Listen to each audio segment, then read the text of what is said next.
Welcome to Real Judaism with Rabbi Ari Klapper.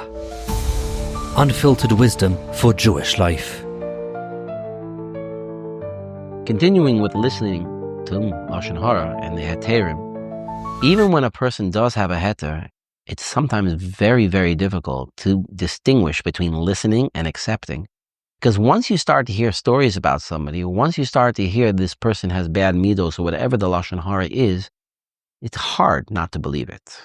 It's hard for the person to say, you know what, I'm listening, I'm being choshesh, but I absolutely don't believe it. That's why a person has to be very, very sensitive.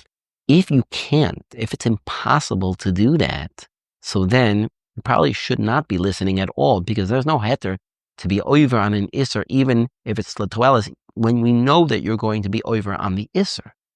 In a situation where you cannot distinguish between listening and accepting, you will automatically accept. So then you shouldn't be listening. However, if a person really puts his mind to it, and specifically, he learns Hilchos Lashon Hara, because the more you learn it, the more you become sensitive to it. The more you become sensitive to it, the more easier it is to distinguish when you're listening to hearing Lashon Hara. It's easier to be sensitive, and therefore you'll be able to distinguish in this case where I need to listen in order to help the situation, but yet I do not believe it. That person is the one who will be able to bring peace. What happens if a person he accepted it automatically, and then he realized what he's done? So that person should right away put it into his head, I'm not accepting this. Maybe it's not true.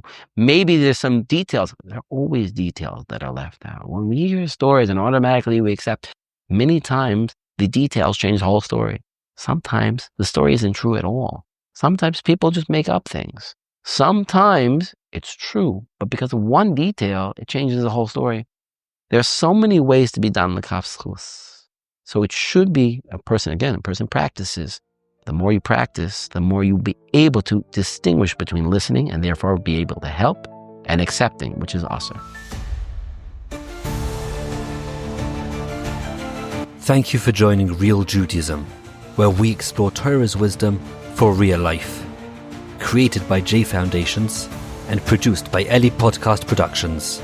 Find more episodes at realjudaism.org and subscribe wherever you listen to podcasts.